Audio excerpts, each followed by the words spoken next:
It's about the I got to say, it's the stupidest thing in sports. Whoa, he has trouble with the snap, and the ball is free. It's picked up by He's Michigan back. State. Jalen Watts Jackson, and he scores on the last play of the game. Ground ball, right side. Cabrera will cut it off. Galarraga covers. He's out. No, he's safe. Phoenix has the ball, and a pinnacle ball throws it down. DeBrincat gets it back to Gosses, bearing across now. King. Timberman, they score! Raymond! Green five. Johnson to throw it. It's caught By St. Brown for a first down. This is BS Sports. And away we go. Welcome one, welcome all. It's a beautiful evening. It's overcast. It's like 40 degrees outside, and it's windy as all heck. It's great. We love it here in Michigan. Yesterday it was, basically clear skies, sunny, about 65, 60 degrees outside. This Friday, it's going to be about 70 degrees. Unfortunately, apparently there are thunderstorms in the area, so shout out to Michael Jordan, security guard. But yeah, we love this weather. It's so great. I love that, the day before this, it's like, well, you know what? I don't even need to wear a jacket to go outside. I can just wear, my shirt or whatever. I'll be good. And then today, it's like, no, wear, bundle up a decent amount. A little more. We're almost a month into spring, and we've gotten maybe like two good spring days. I know this is not unusual for anybody who lives in Michigan, or I guess the Midwest in general, but especially in Michigan. This isn't unusual, but why do we choose this? This could be a topic on its own. Maybe if the news week is so bad, we'll do this. Why do we choose to live in this state? Like, yeah, sure, you might say, well, the summers are great, the fall's beautiful, everything, it's got all these Man, 6 months out of the year, it's just awful. Like, you're basically you get maybe half a year. Maybe. At that.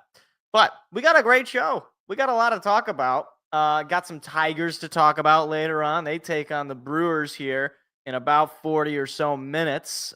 They really laid the smackdown on them in game one, and I expect I expect more of the same.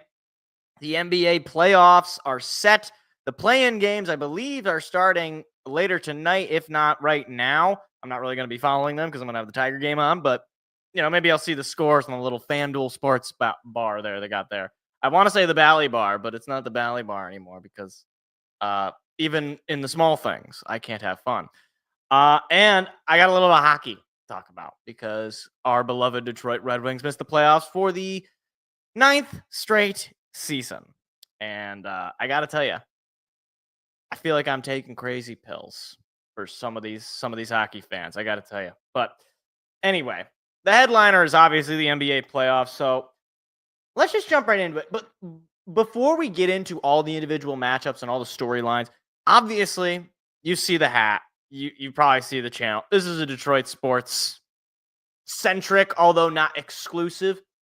And the Pistons are actually in the postseason. So I want to put a little bit of focus onto this Pistons-Knicks matchup for a variety of reasons. For one, the Pistons have pretty much played the Knicks to a pretty high level since like November. Let me see if I can get that schedule for the Pistons here.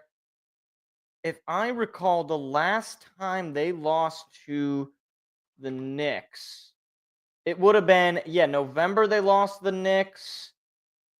Yeah, that I believe was the last time. They literally have not lost to the Knicks since November. They've played them, 1, 2, 3, 4, 5 times. But they have not lost to the Knicks since November. And going into this game, I was expecting, I don't know what it is right now. In fact, I could actually probably just check real quick on my phone here just to see what the line is. Because when I saw the line immediately, I was a little perplexed, to say the least. I was a little perplexed. Let's see. I think it should be here. Nope. Okay. Hold on. A little bit of technical difficulty. Here we go. The line right now, at least on my little iPhone, on my little cellular telephone, -7 in favor of the Knicks for game 1. Let me just run down the scores of the last. You know what? Let's just do the scores of every Knicks game, okay? Every Knicks game so far this year for the Pistons. All right? Are you ready? Here we go. Game 1, first game we played against them in November. Knicks win 128-98. Not great. Second game, which was in December.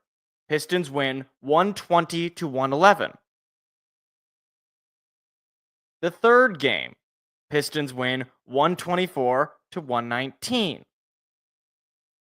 And finally, the latest game, Pistons win 115-106.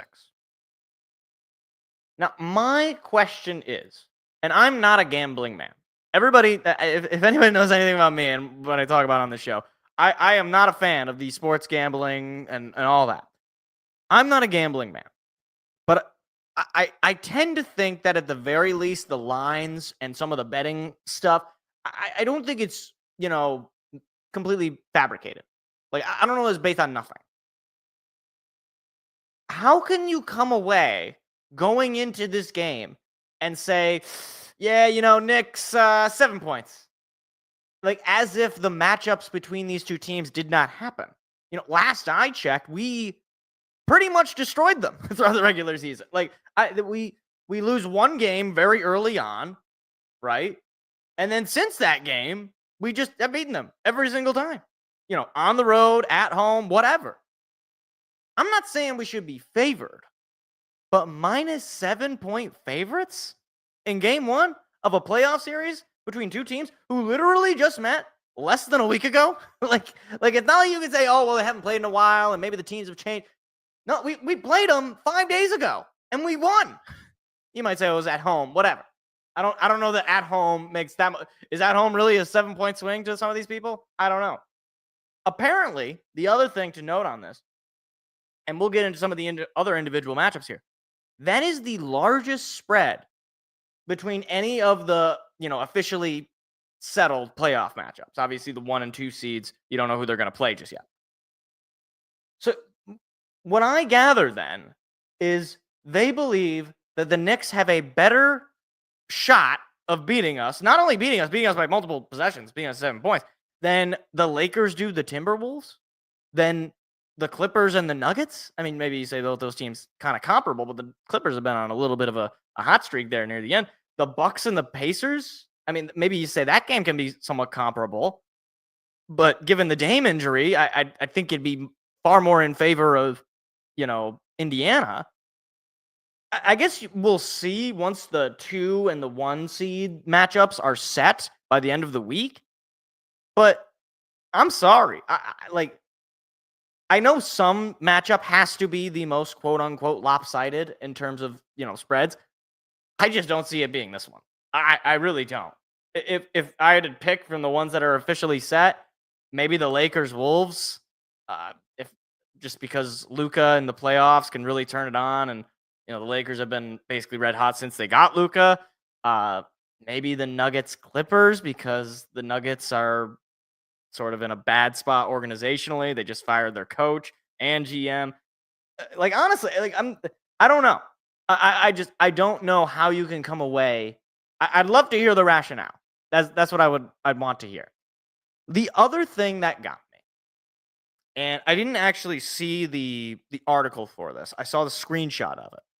And let me actually just pull it up right now, because I think it's indicative of, again, this kind of reflexive disrespect. So in the Eastern Conference first rounds, you have all these, I believe they're ESPN writers. ESPN, they cover the NBA, all that. Here is what they think the series is going to go. And I'm going to give them their names. Not that it really matters. I don't think anybody really reads any of these people. But Jamal Collier, Knicks in 5. Chris Herring, Knicks in 7. Tim McMahon, Knicks in 6. Bobby Marks, Knicks in 5. Dave McMenamin, I don't know if I'm mispronouncing that, Dave. Knicks in 7. Jorge Sedano, Knicks in 7. Ramona Shelburne, Knicks in 5. Mark Spears, Knicks in 6. Jeremy Wu, Knicks in 6. And Om Young-Misuk, Knicks in 7. Literally every single journalist at ESPN, really? I'm sorry. I find that very hard to believe. Not one. And okay? You want to say Knicks in 7? Okay, fine. I'm not going to get mad at anybody for taking any team in 7. All right, you get to Game 7, it's anybody's series. You're telling me that you think, based on the regular season, I understand where the Pistons are seeding wise. I understand they didn't have as great of a season overall as the Knicks, but in a matchup to matchup standpoint, your takeaway, yeah, Knicks in 5. They didn't even win in 4 in the games we played the regular season. Like, they didn't even win the regular season series. And again, you want to say playoff experience. You want to say, Pistons are young, Knicks are experienced. Okay. But 5 games, and especially given the fact that, again, the Pistons have beaten them as recently as less than a week ago. I know that game wasn't on ESPN. We decided to put the Sunday game on ESPN. We really gambled wrong there, ESPN. But we decided to put the Sunday game on there. Are you even watching the team? I mean, you have Cade Cunningham, who is, again, playing at an all-NBA level. You have young guys like Ron Holland, Jalen Duren, and oh my gosh, I'm blanking on the guy's name, Asar Thompson, all playing very competently, very well, to the point where, some of those guys might get all defensive looks. Some of those guys might get in Holland's case, I think he'll probably get all rookie looks. But even just from a statistical standpoint, let me just give you some of the stats here. I'm on teamrankings.com. Points per game, the Pistons are 11th in the league. Average score margin, they're 13th. Fast breaks per game, they're 2nd. Points in the paint, they're 5th. I mean, are they the Showtime Lakers? No. But to act as though they're just a bunch of scrubs, excuse me, that's ridiculous. It's ridiculous. If you want to say Knicks in 7 or even Knicks in 6, I'm good with it. Knicks in 5 to me is, the Pistons are a good story, but, so is Little Red Riding Hood. I don't know.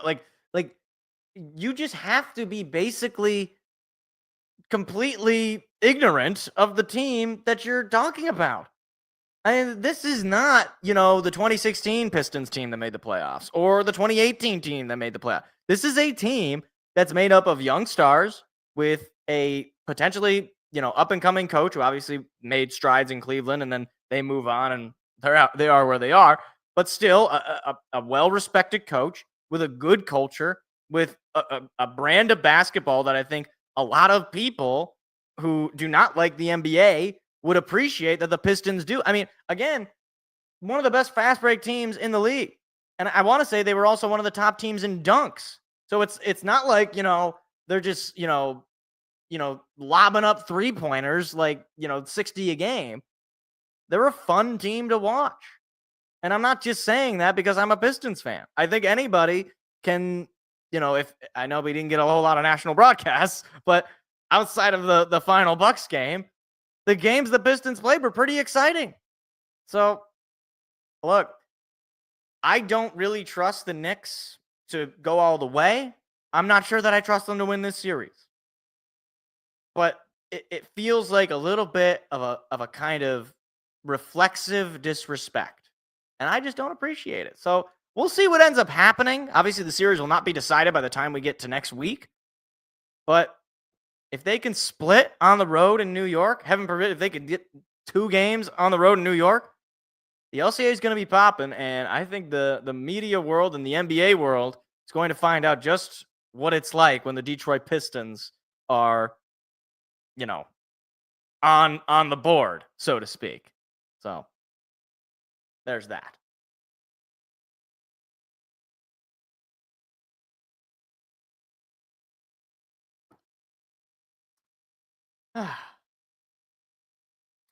So now getting into the rest of the NBA playoffs, because I think there's the thing about these playoffs is there's not one team outside of the Pistons, obviously, that I'm really super duper intrigued by. But there are a few teams that I'm like, okay, I kind of want to, how far can this go? kind of thing. So, the first thing I want to talk about on the Eastern side, none of these play-in teams really scare me. And, obviously they're play-in teams. The reason that they're play-in teams is that they just kind of snuck in. Maybe they got hot at the right time. Maybe they're dealing with injuries, whatever the case may be. You have the Bulls versus the Heat. This is probably the most egregious matchup. First of all, if I'm a Chicago Bulls fan, I am probably just the absolute I don't know how I would live. That team is so bad. They're so bad, but they're not Washington Wizards bad. They're not Pistons of last year bad. So they just get into the plan and then lose. I would be I don't know what I would do with myself if the Pistons were in the same spot as the Bulls. I would be furious. I'd be constantly being like, fire the GM, fire the coach, trade everybody. I'm done. I don't want to be here. But for whatever reason, the Bulls, they just keep hanging around, and they're taking on the Heat, who, credit to them. I think they're a very well-run organization. I think they draft pretty well. So at the very least, the fact that they're still in the play-in, excuse me, despite trading Jimmy Butler away is fairly impressive. But again, I don't think most Heat fans are all that, hype, all that bricked up for that. On the other end, can't believe I used the phrase bricked up on the show. I didn't think I was going to say that. On the other end, you have the Magic taking on the Hawks. And I heard it said today, it wouldn't be a play-in without the Atlanta Hawks, which is just true. I feel so bad for poor Trae Young because he's a fun player to watch. He's kind of annoying because it seems like every time we play him, the Pistons, he just always seems to just put a dagger in our heart. But I feel so bad for that man. He is one of the top shooters in the league and one of the more clutch players in the league. But the Atlanta Hawks are just totally squandering it.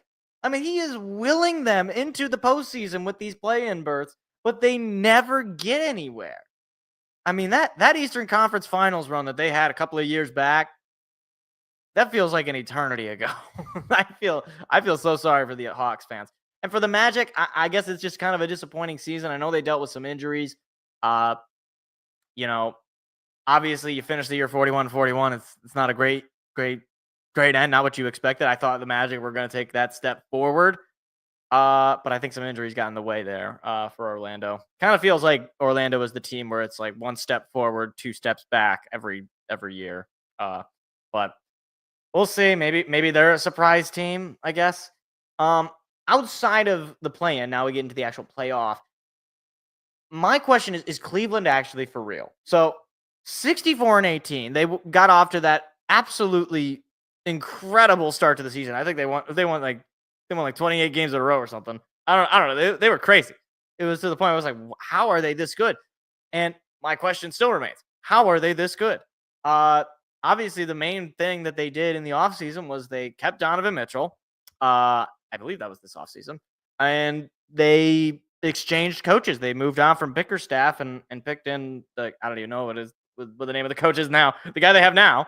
I'm pull a Shaq. I don't watch Cleveland basketball, mostly on account of me not being in Cleveland. But I still am like, okay, well, I'd like to see them do it in the postseason. I would like to see the Cavs play because I like they got what's his name? They got Mitchell. They got Evan Mobley. Why am I thinking there's an Ingram on there? Why do I think that? I don't know why. Garland? Maybe that's what I'm thinking of. Darius Garland? Isn't he on their team? I don't know. Either way, one seed, but question is, are they for real? I don't know. We'll see. The other matchup we got to talk about. And Seth is not here, unfortunately, but he is near the end of his semester, so he will be back somewhat soon, hopefully. His Milwaukee Bucks are taking on the Indiana Pacers for the second straight season. Now, it would be very mean of me to spite root for the Pacers. It would be very mean of me to do that. And I would not do that because I'm Seth's friend, and I would not do that. However, it would be really funny if they lost to the Pacers again. I mean, I'm not rooting necessarily for it to happen. But if it does happen, it'd probably be pretty funny. And obviously, I mean, jokes aside, the loss of Dame Lillard is, not exactly helpful. It's funny. I remember when they traded for Dame Lillard, and it was like, oh my gosh, the Bucks are back. They're gonna win another finals, and they haven't gotten out of the first round since they've acquired Dame Lillard. Dame Lillard. Dame Lillard. Obviously the loss of Drew. You get to see Drew Holiday go and win an NBA title with the Celtics last year. It's kind of weird to think about that they moved on from Middleton and Drew Holiday, two guys that were fundamental into that title win a few years back. And since then, they just have not gotten out of their own way. I mean, you fire Budenholzer, you bring in, I don't even remember what the guy's name was. Adrian Griffin, I think was his name.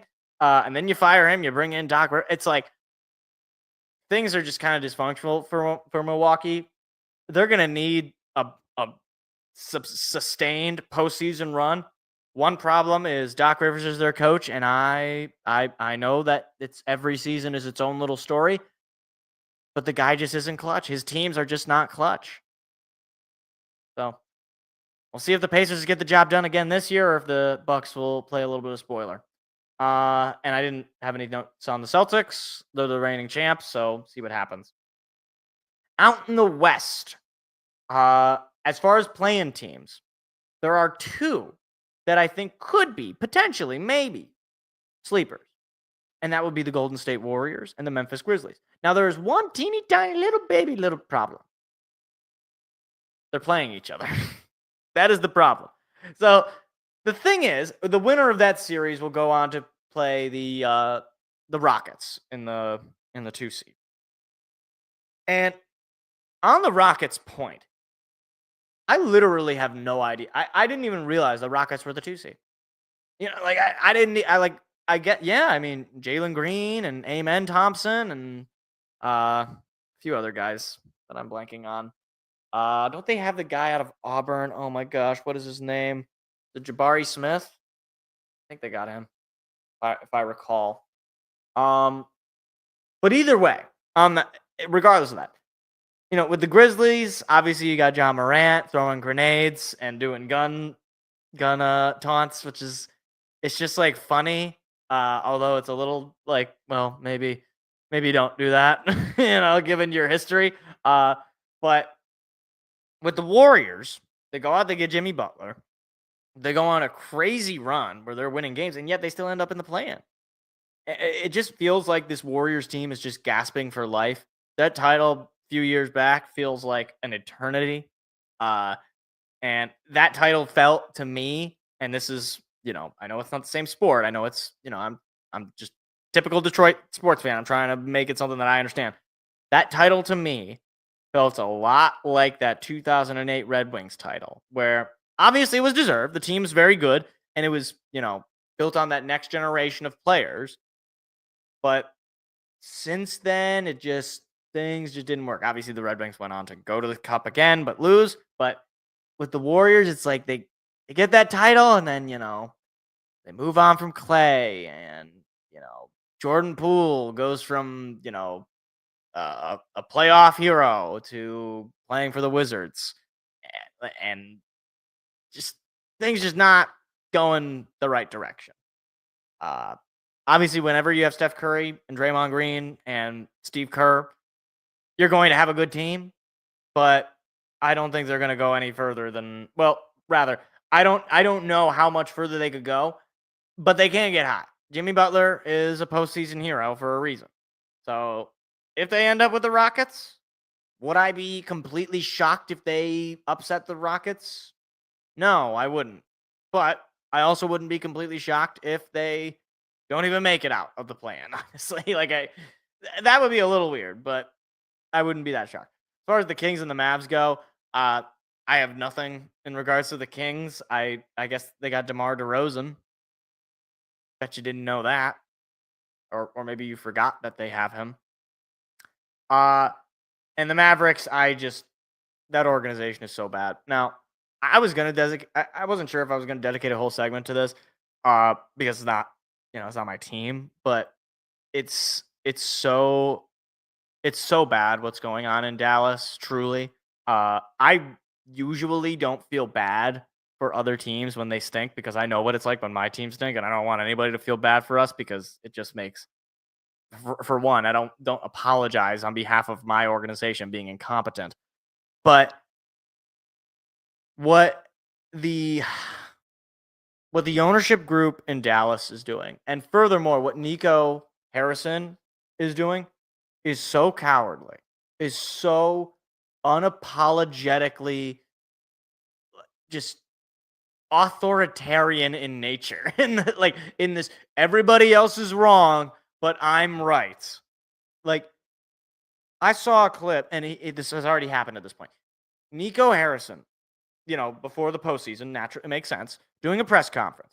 One problem: no cameras, no microphones, and only a select group of reporters. I mean, what? What? How can you be confident in your decision making and then do this? Look, all right. Let me make something of an analogy, okay? I remember when the Lions a few years back, they started the season 1-6. To that point, they had won like 4 total games under Dan Campbell and Brad Holmes. And Sheila Hemp Ford, credit to that old, nice old woman, that sweet lady. She went out and answered the media's questions. The team was 4-19-1 under the people she just hired. And what did she do? She went to the media with video, real time, no prepared questions, and she doubled down. She said, you know what? I trust these guys. We got the right guys in charge. We just got to trust the process. I know it's hard for fans, but you got to trust me. I feel for you. I don't want the team to fail. The results are not there yet, but they will be. I don't know exactly. That's, some exaggeration. This guy, Nico Harrison, I know he's not the owner, but this guy, yeah, I think we're doing a great job and defense wins championships and Luka Doncic was a defensive liability. And, we're going to go ahead and turn off the cameras and, we're not going to allow any certain reporters in and, turn off the microphones. We don't want any audio from this. Like, you can't have it both ways, buddy. Either you're super duper confident in your decision, regardless of what the result might be right now, where your team is the 10 seed in the play-in and below 500, and then say, you feel so confident and that everybody else is wrong. Like, I'm sorry, buddy. You just to be nice, it's a bad look. All right, it's a bad look. And frankly, every member of that Mavs organization ought to be ashamed. Like, if I'm Jason Kidd, frankly, I might just resign. Like, I might just say, you know what, it's not worth it. And Jason Kidd's not a bad coach. He can certainly get a job in this league, especially some of these teams that are probably going to be firing their coaches if they haven't already. I mean, the Suns just fired their coach. I'm not saying that he would necessarily be a good fit, but he probably could land a job. And Nico Harris, look, I don't believe in sports curses per se. Like, I don't believe that there is actually some supernatural entity that's stopping a team from winning or losing or making a team lose.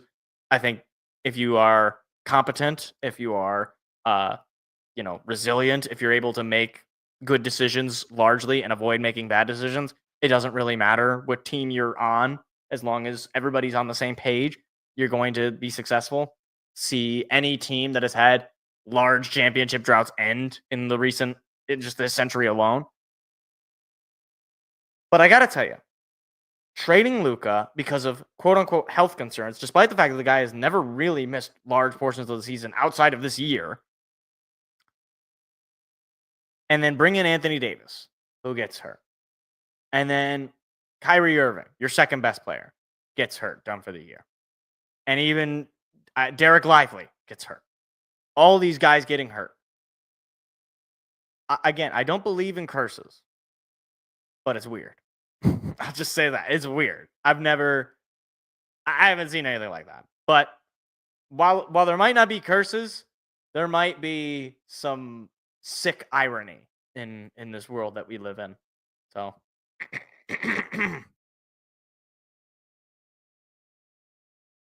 now, moving on to the rest of the Western Conference.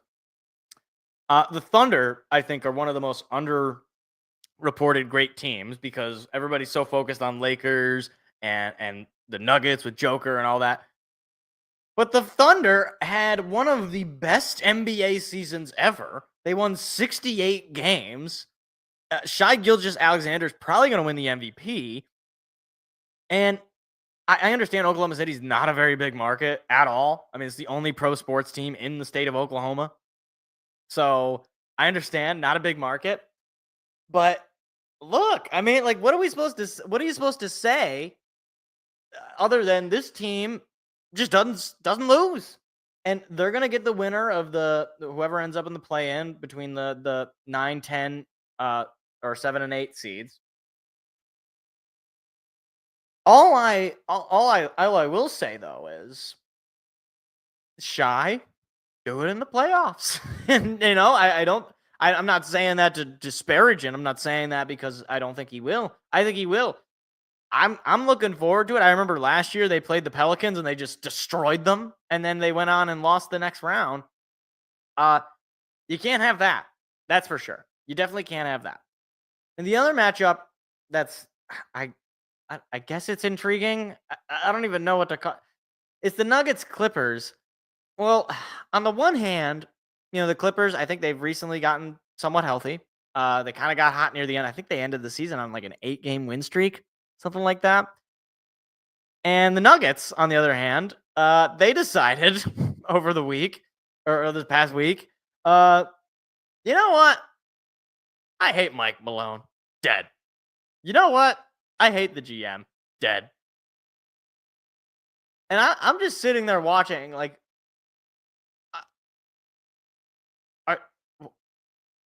did they say something? Like, was there like a racial slur scandal that I missed? Was there a domestic violence tape in an elevator that I missed? Like, what?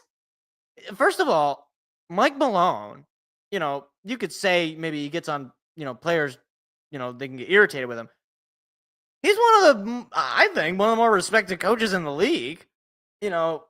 Obviously he just won a championship not that long ago.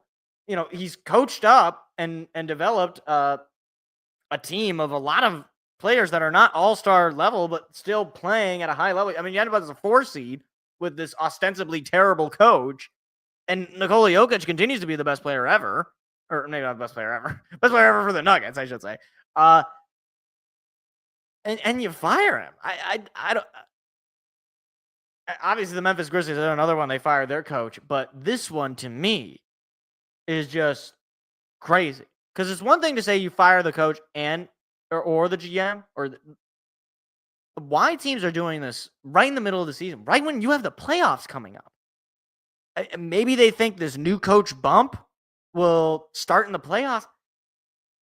I think it's a heck of a risk to take, especially when your team wasn't. I mean, obviously they were struggling down the stretch there, but I don't know. It doesn't make a whole lot of sense to me. I think it's kind of disrespectful, to be perfectly frank.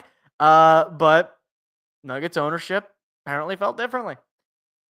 Now, meanwhile, the Lakers-Wolves series, this could be a pretty good series. It really depends on what Wolves team you're going to get. Anthony Edwards can definitely take over games. We saw it last year. Unfortunately, they're going up against, the monster that is the Los Angeles Lakers. I hate to say it, but LeBron James and Luka Doncic are very good at basketball, and they make the Lakers very good. So, as enjoyable as I have found the Timberwolves to be, especially last year, I really enjoyed that. I thought maybe they could have made the finals, and I liked some of the moves they made in the offseason. I liked the Julius Randle move. I thought it was interesting, whether it was going to pay off or not. Obviously, we'll see what ends up happening. But being the 6th seed, one might, feel a little bit of trepidation about that. But I just man, I don't like the Lakers. I really don't. I really want them to lose, but I don't see them losing the series. I don't. I would like for it to be an interesting series. Like if after 4 games it's tied, I'll be intrigued. But I doubt it's going to be that. I wouldn't. Or 3 games to 1 Timberwolves. Now that would be crazy. Like the craziest possible ending to this season would be if the Lakers get like destroyed and Luka has a terrible playoffs and the Mavs somehow go on this miraculous run as the 10 seed and Nico Harrison is like brought up from the grave. He rises up. He's like Lazarus and he just emerges as this hero of the day for getting rid of Luka Doncic. That would be the twist ending that the script writers probably have on standby, but who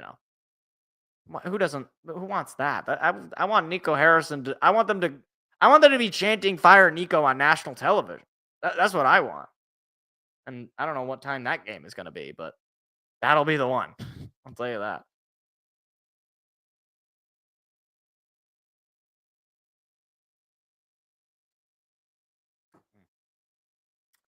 So the Tigers and the Brewers just getting started here. Gleyber Torres leading off for Detroit. So today, for those of you who don't know, is Jackie Robinson Day. So everybody's wearing number 42, which is interesting. The thing that I think it's cool. I like Jackie Robinson. It's cool tradition that we got. Everybody wears 42. My only thing is couldn't they like they do the 42 like with the Brooklyn Dodgers thing with the Brooklyn Dodgers 42? Couldn't they do it like with the team's font? I'm just saying. Or even better, you want to make things even crazier? Everybody wears Brooklyn Dodgers jersey. So you have no idea what's going on. You make it really hard for the commentators. I remember one time, I think I was watching a game, and I was like, I didn't realize it was April 15th. I was just watching a game or whatever. I was sort of half paying attention.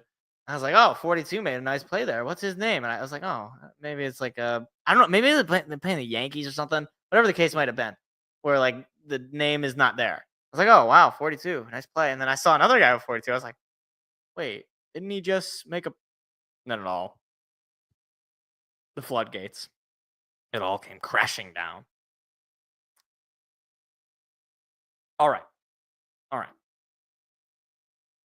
So I just have to get set for this segment here because there's some I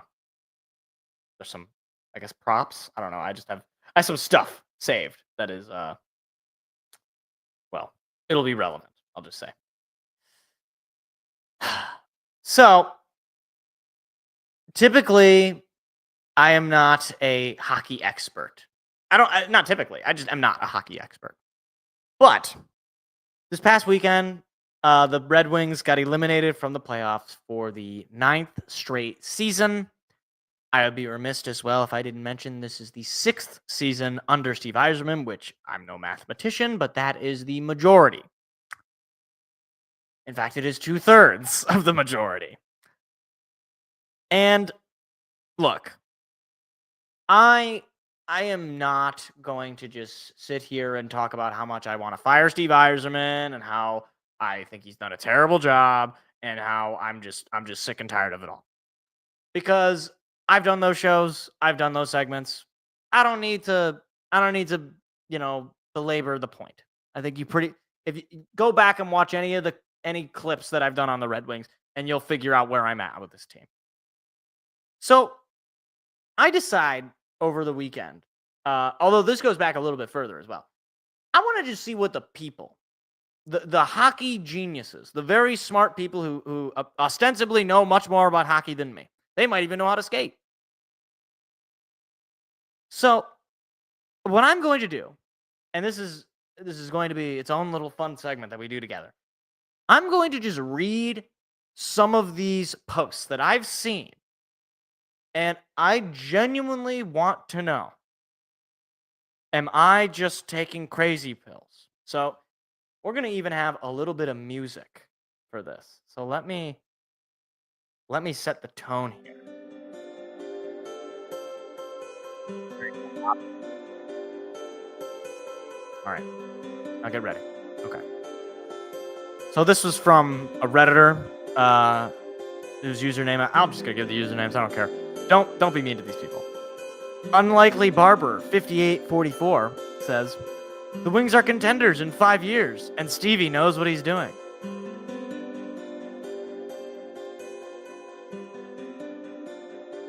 It's a pretty long post, so I'm not going to read the entire thing. But basically he says, "This is mostly here to prove I'm right in the future." Which is usually a sign of a confident person. Let's see. For the people that wanted Steve to come in and turn us into a playoff team within 6 years, he could have done that. Any GM could have done that. But they wouldn't be contenders. I saw one guy ask me to define contender.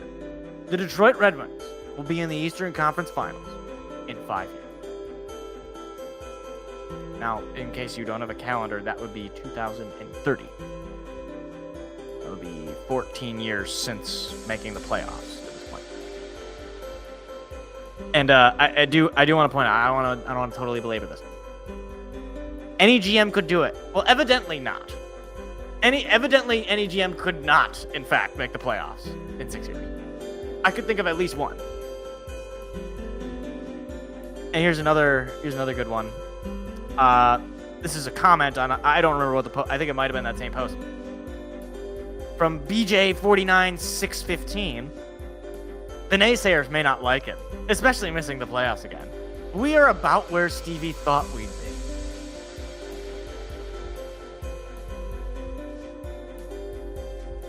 So, then I decided to take matters into my own hands. I decided I'm gonna post in the hockey subreddit, and these are some of the. I basically was asking people, how do they feel about the Red Wings rebuild? Here are some of the glorious comments, and I'll get to some more as well as I go through. And I'll clean up some of the language because Redditors are not exactly the most verbose. They use very simple words. "People bleep on the Red Wings rebuild, but as a Devils fan, I feel like I can't say anything bad about I can't say anything bad about that they've done." Hold on, what is this guy trying to say? "I can't say anything bad about that they've done."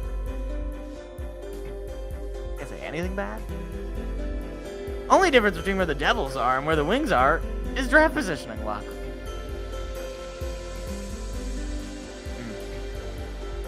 Moving on. From a Rangers fan. "Goaltending and a better supporting cast on D, and they will turn it around quickly." In other words, better players, better team. And now this one, I don't know if this is sarcasm, again, but I'll let you decide. I don't know. This is from a Lightning fan. "I don't know. We'll have to wait and see. I think we can have some preliminary discussions about it around 2035. 6 years of a rebuild is not enough to judge. It's crazy that people think it should be enough to start showing results." Now, I genuinely don't know if this guy's kidding. I can't. There's no /s. I pray that he is kidding. I do. Anyway. Then from a Vegas Knights fan, "It's honestly a pure 50-50 for me. Their prospect pool is absolutely stacked, and the young guys have been some of the best players on the NHL team, with the exception of Berggren, who I think they cut loose this summer." Which is it's delicious because Berggren, in fact, did not get cut loose this summer. If you're looking at futures, Yzerman built an incredible farm. Now he goes on to talk about how the free agents have not been good. Now, here's another one. This one's glorious. From an Ottawa Senators fan. "I don't think Yzerman has done an exceptionally good job, but I also don't think you use the same scale to judge the Wings as you would the Sens. First, as everyone knows, Ken Holland left absolutely no prospects for Steve. From 2015 to 2018, the only meaningful players the Wings drafted was Philip Hronek, and Yzerman did well to flip him for ASP. Axel Sandin Pellica, for those of you who are curious who that is. And then he talks about, main knock is free agency, blah, blah, blah, pressure to improve, blah, blah, blah, blah, blah. They might have some good years, but unless they can find another Dylan Larkin, I don't know if they have a clear path to contending. Okay. Now, here's one fan who is very displeased. He's a Senators fan. I personally think the rebuild is a complete disaster. And if his name wasn't Steve Eisman, he would have been fired 3 years ago. Interesting. Here's another one. And this one is a Flairless fan, so I don't know who he's a fan of, but Eisman barely has any long-term contracts on the books and has drafted very well. Also, they got that new arena, so he has to sell tickets, and that can explain some of the short-term signings. Raymond, Sider, Simon, ASP, Casper, Danielson, and 2 goalie prospects, and Koza and Augustine are very good picks for Yzerman. I gotta tell you, I don't think I've ever heard the new stadium excuse. Now, I'll try to go through a few more here, but mostly I'm going to go ahead and just search up. These are some replies to some comments. So, this is from a Red Wings fan. It would have made a massive difference. That was Ken Holland who drafted him, though. I'm not sure what they're talking about there, but that's mention of Ken Holland. That was the comment I talked about, Ken Holland. And this is another reply from a Red Wings fan. What this misses is that, A, Ken Holland's drafting was atrocious. And then Steve Yzerman prefers to let prospects marinate and intentionally build confidence at the AHL level so that they feel ready, blah, blah, blah, blah. Okay. Here's from a Montreal Canadiens fan. As some have mentioned, Holland truly stripped the cupboards bare at the end, trying to win.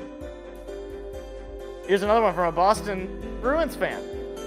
I'd argue the rebuild didn't really start until 2021 season. 17-18, 18-19, and 19-20 were true bottoming out seasons where they couldn't do anything because Ken Holland really strapped the team with horrendous contracts. And they talk about Justin Advocator.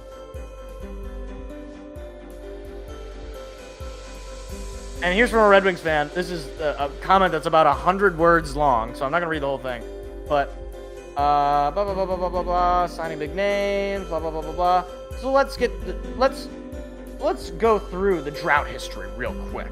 The first 2 years out of the playoffs, our best prospects were Zadina, who isn't even in the NHL anymore, and Berggren, Rasmussen, and Veleno, who all have panned out to be replaceable bottom 6 guys at best.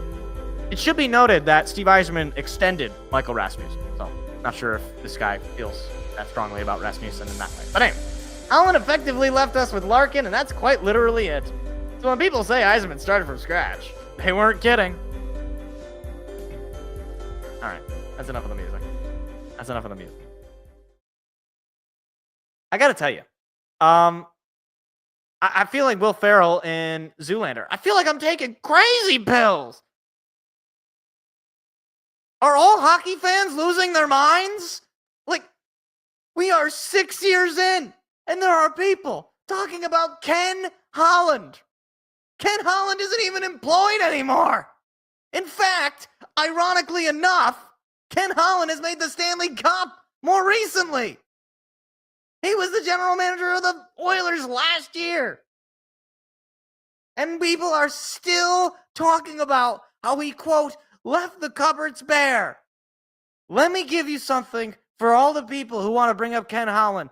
I don't care. Nobody cares. We are 6 years in. And you know what? If you're such a good drafter, if you're such a good GM, if you have such an eye for talent, it doesn't matter how many guys are left. Jeez, oh, Pete. I've never seen in any sport. It's like everybody just drank the Kool-Aid of Steve Yzerman as an elite general manager. And so when he's proven time and time again that he is not, it's like the entire universe must be wrong. It's not that Steve Yzerman is a hack and that he deserves to be fired for the awful job he has done in over half a decade. It is Ken Holland's fault. Never mind that Steve Yzerman decided to keep Jeff Blashill despite the fact that he was a dead man walking. Never mind the fact that it was Steve Yzerman who hired Derek Lalonde, who was awful. Never mind the fact that Ken Holland, that Steve Yzerman has signed awful free agent after awful free agent, made terrible trade after terrible trade, and refuses, even when the team is out of the playoff race, playing for literally nothing, refuses to call up any prospect that anybody cares about. When I saw the news that Austin Watson was called up, I about near crashed my car. I saw the news. I about near wanted to get into my car and drive right off of I-96. I could not care less about how good the Grand Rapids Griffins are. Because there are some of these people who, even today, the news broke that Michael Branzig-Nygaard and Axel Sandin Pellikka made the Grand Rapids Griffins. And people were acting as though the cavalry has finally come. People were acting as though Pavel Datsyuk and the reincarnation of Gordie Howe had descended from the heavens to play minor league hockey. Nobody's watching the Griffins. Nobody cares. And yet all I hear from all of these hockey people is, well, he's drafted well. Well, he's really built a great future. Has he? He hasn't built a great present. He hasn't built a great past. What evidence do I have that he's going to build a great future? Well, in 2027, maybe then we'll make the Eastern Conference Finals. Maybe then we'll make the playoffs. I'm not even talking about competing for a Stanley Cup. If you're going to sit here and tell me that it is all Ken Holland's fault, that after 6 years, Steve Yzerman has not made the playoffs, then I'm just going to say, you know what? Your opinion is disregarded. We're going to take your opinion and we're going to throw it right in the garbage. Because that is absolutely clownish behavior. Everybody with a brain, everybody looking at exactly what the team is showing you is obviously coming away from this and saying, you know what, he's not doing the right job. He's just not doing a good job, And if he got fired tomorrow, or if he got fired by the end of the week, I wouldn't be complaining. And you know what? To all the people who would be complaining, what exactly are you complaining about? What result has Steve Yzerman given you specifically? Well, the Grand Rapids. Remember what we said about the Grand Rapids Griffins? Remember what we said? Nobody watching? Hold on to that. Just hold on to that. Because you know what's funny? All these people will name prospects. They'll name prospects. I can name prospects too. I could talk about Amadeus Lombardi. I could talk about Carter Mazur. I could talk about Axel Sandin Pellikka. I could talk about Branzig-Nygaard. I could talk about these guys. Okay? You know what the reality is? They're not here. And if they were so good, if they were so obviously out of this world good, they would be here. That's a fact. Okay? It doesn't take the 18, 19-year-old Connor Bedard to make the league. So, you want to, he's number one overall pick. Okay, I thought this guy was so good at drafting. I thought this guy was, all about finding diamonds in the rough. So he's so good at finding diamonds in the rough that those guys just aren't going to be ready for several years after they get drafted. Is that is that the takeaway I'm to have? Is that right? And it's funny because what people will say, they'll talk out of two sides of their mouth. They'll say, well, the prospects have all been really good and that we have to wait for the prospects. If it takes you 2 to 3 years to develop to get to the NHL level, and then another year or so of actually playing in the NHL, then what is it exactly that makes these prospects any more special than any other regular old draft pick that you end up with? Is Marco Kasper Pavel Datsyuk? Good player. Is he pushing the needle for the team to get over to the postseason? No, he's not, obviously. He's on the team, okay? And even if you want to say these guys are going to be good, there's one little problem. You're not one player away. You're 3, 4, maybe 5 players away. And we all know that not all of these prospects are going to work out. We all know that some of them will turn out to be pedestrian, players that you forget about. But because Steve Yzerman refuses to give up anything of worth, we don't get any better. We just sit here and the guys overcook in the minor leagues and they finally get called up after, Jeff Petrie gets injured. Well, I guess we'll give Albert Johansson a shot. By the way, he's doing great. I mean, I don't know where we would be without his 2 goals on the year. So, look, this whole exercise is just a bit of a therapeutic for me. But, look, again, if his name wasn't Steve Yzerman, he would have been fired, like that Ottawa Senators fan said. If his name was Steve Buscemi, he'd be working at Starbucks. But because, his number's retired in the rafters, you can't say mean things about him or else you don't know hockey. Unless, I don't know. Unless somebody does say mean things about it. It's like the only people who know hockey are people who say nice things about Steve Yzerman, basically. That's how this works. So. All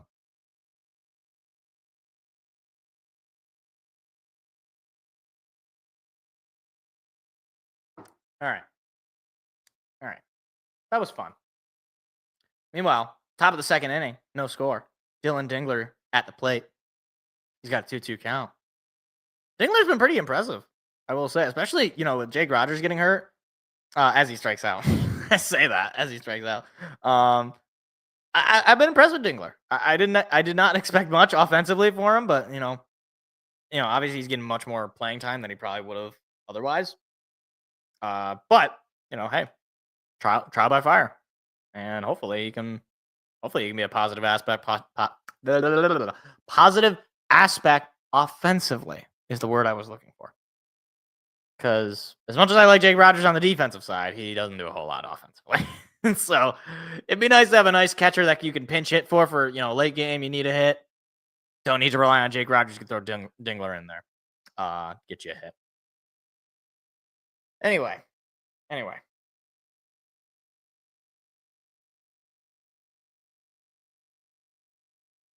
So, for this segment of the show, obviously Tigers are on the mind. They got a scoreless game against the Brewers right now.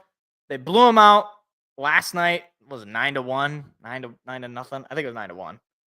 Something like that. Last week, they get the win against the Yankees in 2 out of 3. They get the win against the Twins over the weekend on the road. They're finishing up the road trip here in Milwaukee. The Tigers are, for all intents and purposes, right now, one of the top teams in the American League, one of the top teams in baseball. I got to say, I did not expect this. But some of the questions around this team is, are they real? I don't think any team is quote-unquote real just 16 games in. It's just too little, especially in baseball. But whether you think the team is real or not, the fact is they are performing at a very high level. They just are. I mean, like, what is it? If they win tonight, it'll be 5 series wins in a row since getting swept to the Dodgers. I mean, like half of your losses on the year are to the Dodgers, and all 3 of those games were pretty winnable games. So it's not like you were, getting hosed to the Dodgers and then you're just feasting on bad competition. You're playing the Yankees and you knock the doors off of them. I mean, right now you're playing the Brewers, who are not a great team, but they're not a terrible team either. And then the Twins, well, take it or leave it, I guess. But either way, you're not playing, the A's. Basically, you're not playing the Athletics. The Athletics of Sacramento, or what? I think they're just the Athletics now. As there is a towering home run. Jeez. Rhys Hoskins just destroyed that baseball. That's crazy. Anyway,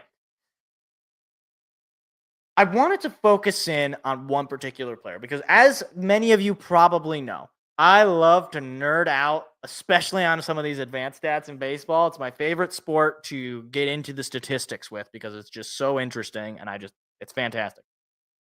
And that player is one Spencer Torkelson. Spencer Torkelson is probably the most intriguing player going into this season.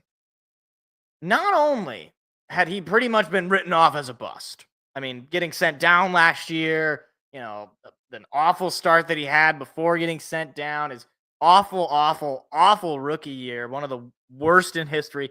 And then he had the 30 bomb season, and people kind of forgot about that because he was just so bad. But right now, Spencer Torkelson is playing at an incredibly high level. So just on Baseball Savant, he's one of the top hitters in slugging, expected slugging percentage. He's one of the top hitters in hard hit percentage, in WOBA, and in xWOBA. All right? We're talking in xWOBA, he's the 88th percentile. In expected slugging percentage, he's 92nd percentile. Average exit velo, 83. Barrel rate, 84. Hard hit rate, 84. All a lot of red, basically. And, red means good in Baseball Savant terms. I mean, just this year, top 8% in expected slugging, top 9% in WOBA, top 5% in xWO Bacon. I don't even know what that is, but whatever. It's probably good. Needless to say, he's been very good. The only thing that's something of a concern, and he hasn't really done much this series so far, only, not even 2 games in, but his spray chart, as far as his hits, he's pulling the baseball a lot. He really doesn't go oppo much. He's gone oppo a couple of times for 2 doubles, but all of his home runs have been the pull side. All of his, his other hits have been the pull side. But he's hitting the baseball primarily to the left side of the field, batting righty. Now, the thing that I did want to point out, though, is where he ranks among first basemen. Because this, I think, is a little bit more indicative of where, obviously, if you just bring in all players, he's not an MVP candidate, at least not right now. But just among first basemen, he is tied for second in WAR. He's given the third spot, but that's not acting. I mean, he's got 0.8 WAR on Fangraphs, okay? In WRC+, he is 5th with 184. In batting average on balls in play, he is 6th with 343. He's got an offensive rating of 7.2, which is 3rd in baseball. His walk rate is 8th at 11.3%. And his OPS is 5th among first basemen again. 1,007 OPS. Now, obviously, those numbers are going to be subject to change, all that fun stuff. My takeaway on all of this is, for one, is it real? That is, it goes back to what I was talking about earlier. Is the 16-game start for the Tigers, are they real? I don't know if it's real, but I do know that it's not, just nothing. Like, whether or not he is going to remain one of the top first basemen is a question. But whether he is playing at a really high level right now and a massive factor in the fact that your team is really good, that is real.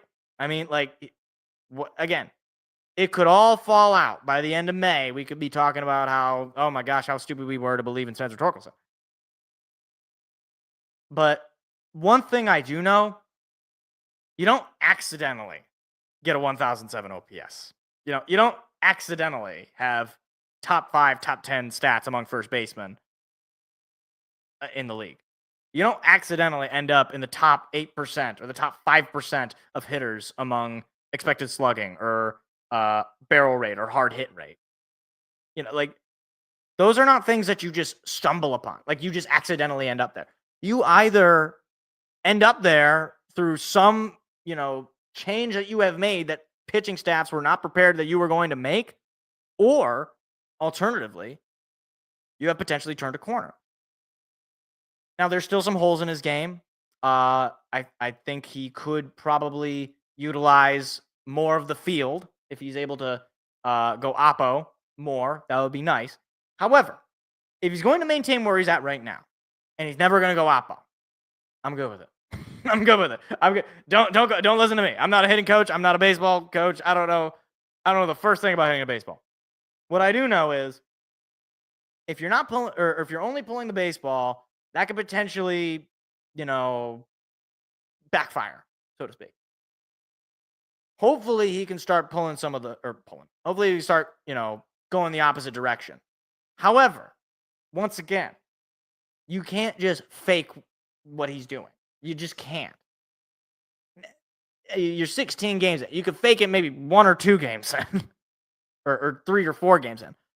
We're now entering the second half of the month of April, and he's still one of the top hitters on your team. Again, maybe by next week he hits a slump or whatever the case might be. But it would seem to go along the same arc that the Tigers players have gone, which is the genuine development and the genuine improvement in skill. We saw it last year with Parker Meadows, a guy who batted below 100 to start the year, and he ended up being one of your best hitters. I don't see why we can't expect the same possible thing for Spencer Torkelson, a guy who didn't even know if he was going to make the team this year. I mean, Colt Keith was going to be the first baseman. One problem. Spencer Torkelson hit like 400 in spring training and forced his way onto this team and then continues to hit close to 300 this year. Like, the redemption arc for Torkelson, look, if he is what he is showing himself to be, look out, rest of baseball, because the American League might have just gotten its own Pete Alonso. I mean, like, we're talking about a guy who this year, he's got 5 home runs in 16 games. I mean, do the math. You play 162. Extrapolate those numbers, obviously, with some disparity. He's already shown he's got the potential to hit 31 home runs. That was only a couple of seasons ago. But he did that with a below league average, batting 233, just a 759 OPS. If he can hit, right now he's got a 288 average. If he can hit, let's say 275-ish with a 890 OPS, yeah, you're gonna see 30, maybe even 40 home runs at that. Obviously, Comerica Park is its own difficulty because of the dimensions, but he's shown he's been able to hit home runs pretty freaking far. I mean, those Twins home runs, those were wild. Those were really wild. So I'm going to say for now that until I truly see this slump get to him, until I see basically a week or maybe even 2 weeks where he is just not doing much, I'm willing to ride this ride. Like, I see the light, and I see the development that this Tigers organization has been able to prove that it can do, especially with hitters even. And I'm willing to go along with it. It's the same thing with Casey Mize. I'm not going to talk about him because it's only been 2-3 starts. Maybe by the end of the month we'll do another segment on him. But this is a true redemption. If he is the player that he was projected to be, he was taken number 1 overall for a reason. Then the Tigers offense just got all that more scarier. And there's a reason they're one of the top teams in run differential, and it's in part because of the efforts of Spencer Torkelson.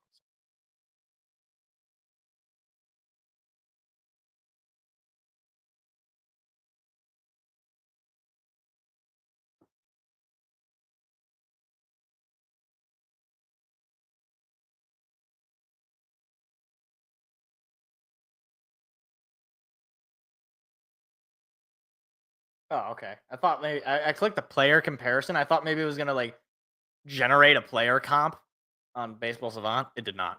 It just put him up on the screen. Okay, that's not as I thought it would. I thought it was gonna give me something interesting. I don't know. I don't know what I expected. All right. Well, Jack Flaherty, by the way, has given it's now a 2-0 lead to the Brewers, which is not crazy. Tigers have shown an ability to make comebacks, so we'll see about that. But that's pretty much it for the show. This was a fun show, I'd say. I got to yell. I got to enjoy some advanced stats in baseball. I got to talk some playoff basketball. This is a good show. So with that, though, I guess a little bit of a look at. So Pistons' first playoff game is this Saturday. I will not be available this Saturday.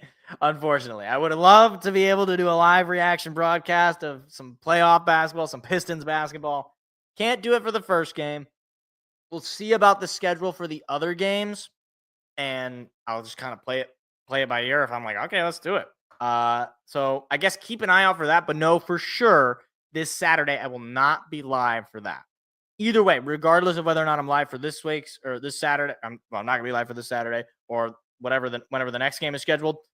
Regardless of any of that, we will be live again next week. We'll be breaking down the playoffs and the NBA. We'll be previewing the NHL playoffs because those will be set in stone by that point as well.